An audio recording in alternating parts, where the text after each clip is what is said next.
Countless hours to have this wonderful gathering. Let's give them a round of applause. I'm very honored to join you here tonight.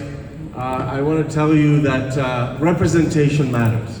As our sister told us, we have to make sure that our government and our institutions reflect the diversity and the plurality of Canada. And when you have representation, it matters because when you're at the table, you're able to influence policy and you're able to bring perspectives that may otherwise not be there or may otherwise be missed. And I can tell you that since we got into office in 2015, our government led by Prime Minister Justin Trudeau has been exactly about that, making sure that we work very, very hard towards inclusion. I don't know if you've heard the saying that diversity is a fact in Canada, but inclusion is a choice. So we have a diverse society, but whether those voices are included or not is a choice that we make every single day. And as a government, we've made the choice to make sure that as much as we can, and it's an ongoing process, that our government tries as much as possible to look like Canadian society. And I'm honored to have been chosen in January 2017 by Prime Minister Justin Trudeau to serve in his cabinet as Canada's first Minister of Immigration, Refugees and Citizenship from Africa. And I can tell you that it's an enormous responsibility, but I can tell you that it makes a big difference because as the Prime Minister has asked me to deliver on a mandate to improve client service in our immigration system, to reunite more families than ever before, I have made sure that as we improve that client service globally with our visa offices, that we do not forget about Africa.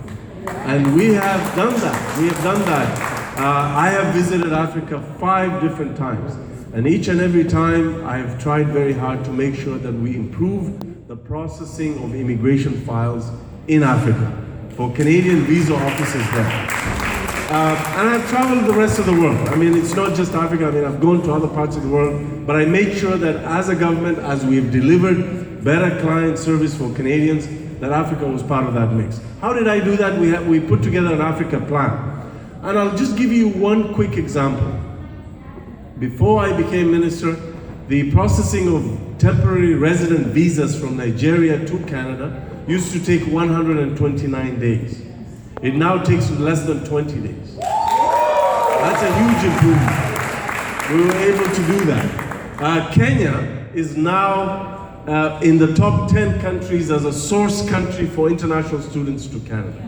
That's a huge improvement.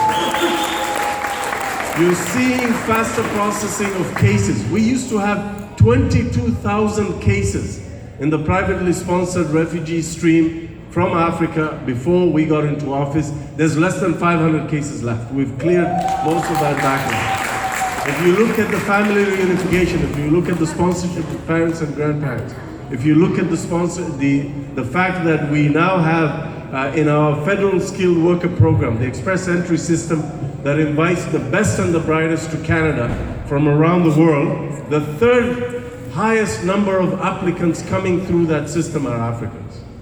So we are showing through real action the fact that the Liberal government led by Prime Minister Justin Trudeau is open to the world and understands more than any other government in Canada that Africa will be the determining continent in the next century. That 5 out of the 10 most populated countries in the world in the next few years will be in Africa.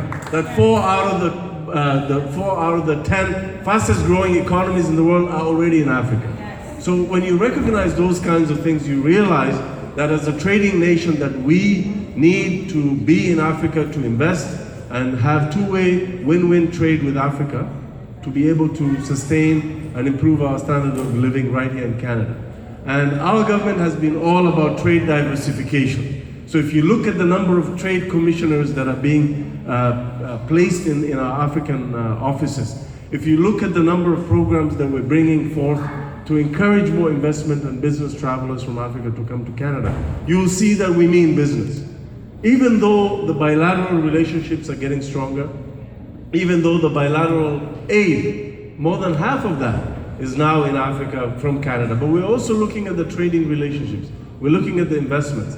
And if you look at the G8 countries that were able to be, the G7 meeting that we had in Canada in the summer, we had, as part of those roundtables, the Prime Minister invited South Africa and Kenya, the presidents of South Africa, Kenya, and Senegal, to be part of that meeting. And he specifically sought out President Kenyatta to host the World's Oceans Summit in Nairobi, which Canada co-hosted with Kenya. And I had the opportunity at that meeting to get to know President Kenyatta. I had gone to Kenya on an official visit in December 2017, and I knew that he was coming to Canada in June 2018, and we were able to have an informal dinner afterwards, and we became friends, and we talked to each other about how to strengthen the relationship even further. And so coming here tonight, I was a little surprised when Pauline said, you know, we invite you as a guest to our community. Mimi si mgeni. Hawa ni watu wangu. Mimi si mgeni, mimi ni ndugu yenu, mimi ni kaka yako, na nyinyi ni watu naopenda sana. Kiswahili yangu hapana mzuri, lakini najaribu, sivyo? So, you know, nataka kuambia hii ni nchi yenu, Canada inawakaribisha. Canada ni nchi peke yake kwa ulimwengu nzima kwamba unaweza kuja kama mgeni na ukawa waziri. Sio kitu rahisi, sio jambo rahisi. Ukiona nchi nyingi, Kiswahili yangu hapana mzuri najaribu, lakini nchi nyingi duniani leo wanafunga milango zao, si ndio? Lakini Canada tumesema hatutafanya hivyo. Canada inajua kwamba ukikaribisha watu wewe ukikaribisha watu wale umewakaribisha watafaidika, lakini wewe utafaidika kwamba kabisa. Sababu utafaidika kwa how do you say brain? Akili yao, yes, thank you. It's been a while. So you will benefit from their skills, you'll benefit from their education, you'll benefit from their perspectives. And you know, being open to the rest of the world and welcoming newcomers is not just a nice thing to do. It's not just a kind thing to do. Even though it is, it's also the smart thing to do. And you know, recently the OECD countries did a review of Canada's immigration system. And they said that the Canadian immigration system, the results of the integration and the settlement and the economic growth that results from the injection of skilled labor into Canada, skilled immigration. They said that the Canadian immigration system, of course they had some recommendations for improvement, but they said overall that the rest of the world should just look to Canada to have a smart immigration policy. Because I can tell you, and so because of that, we welcome people. You know, it's not an accident that Kenya is part of the top 10 countries in attracting international students to Canada. It's not a secret that Nigeria is number 3 as the source